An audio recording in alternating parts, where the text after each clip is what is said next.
Hi, and welcome back to the Sea of Radiance. I'm your hostess, Erin Pettis, and today I discuss how most people delay pleasure, creativity, and aliveness until rare moments like vacations, holidays, or special occasions. Meanwhile, daily life quietly dulls our sensory experience through endless scrolling and repetitive routines. In this episode, I challenge that cultural default way of moving through life, and I introduce you to a simple yet transformative framework. It's a week-long exploration of your six senses: taste, touch, sound, smell, sight, and the often overlooked sixth sense of intuition. Building on the previous episode in which I invited you to take a break from the news and social media, you did do that, didn't you? Here I show you how to reinvest those reclaimed hours into experiences that expand your capacity to perceive and receive pleasure through your senses and bring more joy and vitality into your life. Enjoy. Hi, and welcome back to the Sea of Radiance. I'm your hostess, Erin Pettis. Let's dive in. So in the previous episode, I asked you to consider taking a week or a longer break from soul-sucking social media and the news. How's that going? First of all, I would love to know how many hours you gave back to yourself during your hiatus. I read that the average person over age 24 spends about 2.5 hours on their chosen social site per day. And I would say that's probably a pretty conservative estimate. Let's say you have 17 hours to revitalize your life and connect to yourself and your body in your week away from those energy sucks. I have for you today the next level of sensuality and embodiment practices for you to fill your newly freed time. These are about bringing the next dimension of enjoyment and vitality into your days and not saving what delights you for holidays or vacations. So today I'm inviting you on a pleasure-led exploratory journey of your six senses.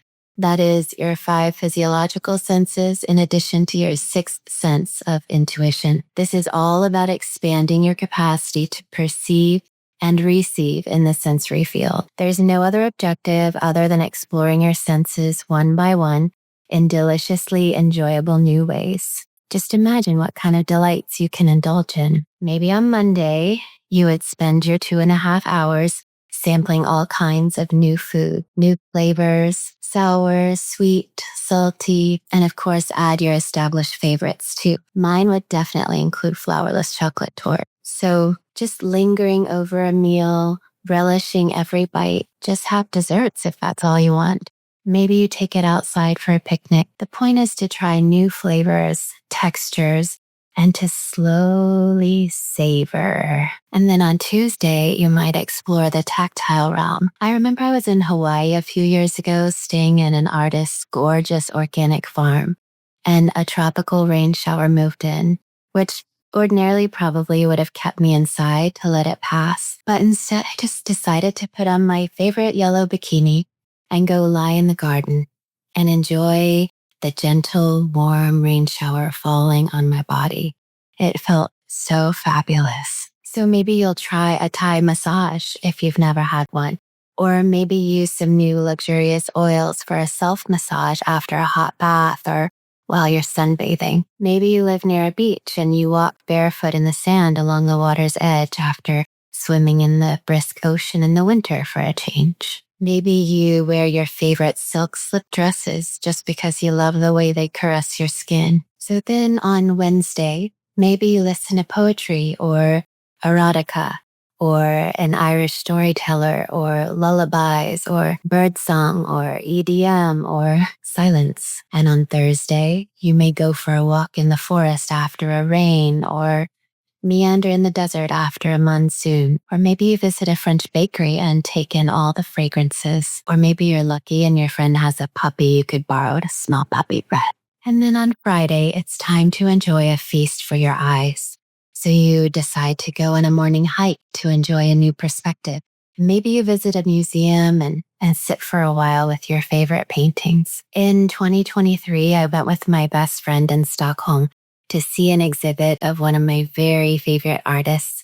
Hilma af Klint. Her 10 largest paintings were hanging there in the Moderna Museum. And my beloved friend, she was quite beyond ready to leave, but I could have stayed all weekend. I can get lost in works of art that move me like that. So maybe you choose to go to a museum, and then after going to the museum, you may be inspired to pull out your own canvas and paint something that wants to be brought to life through you. Maybe that night you only use candlelight or firelight all evening. So now we get to Saturday, and you've been stimulating and energizing your senses all week, paying attention to what delights you, revitalizes you, relaxes you, what feels really good. And today is for quiet reflection or meditation as you open yourself to perceiving and receiving your intuition and insights. So maybe you sit quietly by a river at sunrise and watch the light change, just listening to the water flowing by. And you may decide to journal first thing in the morning and describe your dreams, or let your words flow as they will. Without directing them, just allow guidance to emerge. And then by stimulating your sensory awareness individually, sense by sense throughout the week, by the time Sunday arrives, you have some ideas of what you want to include in your multisensory integration experience, where you can incorporate every sense into your playtime. That might look like watching a comedy or a stand-up comedian that really makes you laugh. And then maybe you enjoy a candlelit dinner on your finest dishes that you usually reserve only for holidays. And you might even wear your favorite lingerie to your dinner table.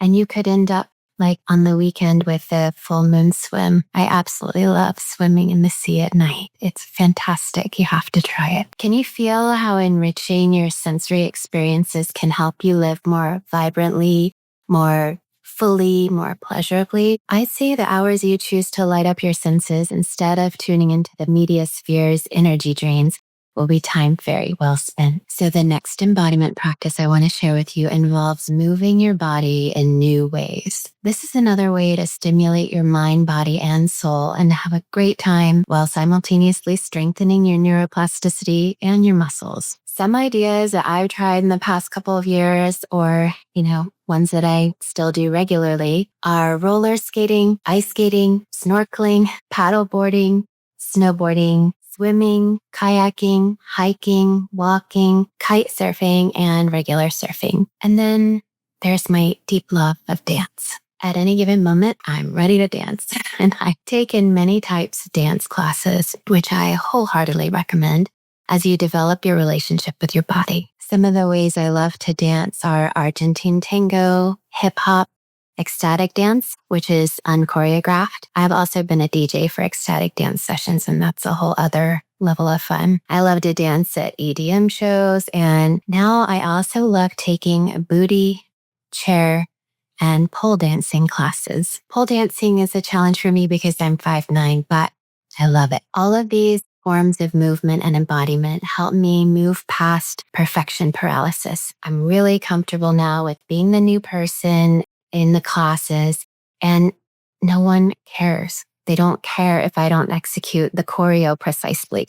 Trust me, the other people in the dance classes are just looking at themselves in the mirrors or videoing themselves a lot of the time. They couldn't care less what I'm doing. So actually in my hip hop class, there's a guy who basically does his own thing. He stands up in front of the mirror and he really doesn't follow the choreo at all, but he has a damn good time every week and he stays really fit dancing. So try some new forms of moving your body and see what feels good and what brings you joy. The goal is simply to replace the time that you would otherwise spend on energy depleting scrolling or sensory dulling patterns of going through your days that kind of make you feel stuck in a rut, and to replace those with enlivening new ways of moving and experimenting with enhancing your sensory pleasure in helpful ways. I hope I've given you some enticing new ideas for ways to revitalize your body, mind, and energy. I'd love to hear about all the fun that you're having. I'll see you in the next episode.